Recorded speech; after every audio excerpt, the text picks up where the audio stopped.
After 4 decades of silence, veteran broadcaster Anna Maria Tremonti is sharing her own experience with domestic violence in a new podcast.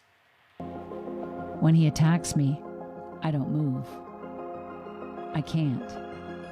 From Welcome to Paradise, a 6-part podcast that's part of this year's Hot Docs Podcast Festival. When Anna Maria was 23 years old, she married a man she says hit her, and the marriage lasted a year, but the aftermath of his violence has lasted a lifetime, and up until now, she's remained quiet about it. Anna Maria Tremonti is now breaking that silence. She joins us on Your Morning to share her story. Good morning. Good morning, Anne-Marie.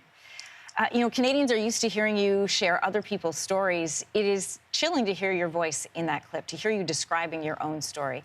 I want to ask you about the timing of this. This is something you've lived with for 40 years. Why was now the right time to share? I've wanted to share this story for a long time, and I didn't know how. And then I decided, well, maybe I can tell my own story through audio. It just got to the point where I've spent so much time talking to other people about their traumas, and at some point it feels like a lie not to be able to tell them or to share that it happened to me too. For anyone who's a survivor of domestic abuse, shame, we know, plays a big role in keeping people silent. There's a lot of stigma around it as well. What does it feel like for you now to be breaking that silence that you held on to for so long? Well, I am finally letting go of the shame. And even when I started working on the podcast, I was still hanging on to it all. And I was really second guessing myself. Like, why am I doing this? And you're absolutely right. The shame is the thing that clings to you long after the bruises are gone and the physical scars are gone. And everyone I've talked to talks about this, that the shame just keeps on going. And I'm hoping that if I talk about what happened to me, that maybe that message of the fact that shame isn't ours to have, it belongs to the abuser, will be stronger. And Maria, for people who might not understand the shame aspect of it, because they think this is something that someone's doing to you, we know that that kind of violence is wrong. Can you explain a little bit more about what that shame does, why it sticks? Well, it starts with the actual abuse because you blame yourself. And a lot of abusers make sure you blame yourself. In my case, my then husband would say to me, drove me to this. And so I would really second guess myself. I wanted this marriage to work. I loved him. And so I would think, well, it's me. It's the way I behave. I bought that line from him because I was vulnerable. And in those situations, we're all vulnerable. And then that's the thing that hangs on to you. But we also have a societal view of who a victim of domestic violence be, even though we pass each other on the streets and we don't even know that we are like the other people we're passing. We think that it's something that is wrong with us. And so we hang on to it. And the longer you hang on to it, the harder it is to talk about it. So 40 years pass, and now you are finally talking about it. How are you feeling?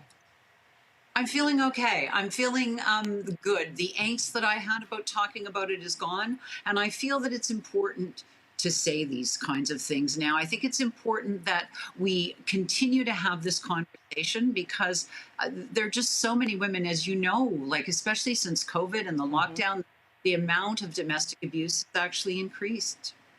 Yeah, let's talk about that because we know those numbers have spiked. If there is somebody who's watching this morning, listening to your story, is in a situation that you were in, what would you want to say to them? Well, I don't want to tell anyone how to get out because we know that you are even more vulnerable in those moments after you get out, but there are a lot of supports out there to help someone get out. But I do want to say, if you think you're trapped, if you think that's the only life that you can have, that you are worthy of much more.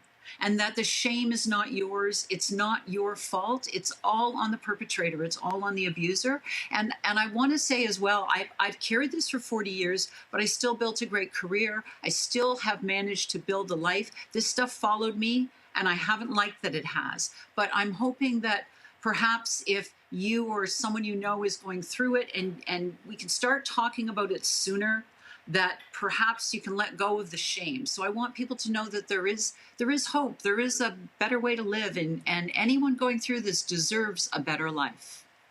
Anna Maria, just having watched you for so many years as a broadcaster and coming up through that era of, you are not part of the story, right? You remove yourself, you stay isolated.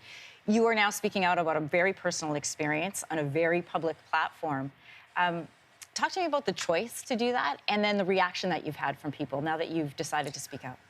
Oh, well, that's a really good point because, there were times when I would be interviewing someone and they would be telling me the story of their trauma. And I almost wanted to be able to talk about myself as well, but I just didn't think it was appropriate. And so I would just use what I knew about this kind of trauma to inform the way that I talk to other people. But the longer I did it, the harder it was not to say something. It almost felt like a lie not to say something. So now that I have, and now that it's out that I'm talking about this, I'm getting all sorts of notes, Anne-Marie. I'm getting notes from people I know in passing. I'm getting notes from people I thought I knew better, and they're telling me that they have a similar experience, and every one of them mentions the shame. They don't mention the bruises. They mention the shame because that's the thing that clings to them. Anna Maria, thank you so much for coming on today, for sharing not only your personal story, but for having this conversation today. Thanks so much. Thank you. You can hear more of Anna Maria's story on her podcast. It's called Welcome to Paradise, and it is out on February 15th. Hey, thanks for watching. If you liked this, be sure to subscribe here, or you can check out more Your Morning videos right here.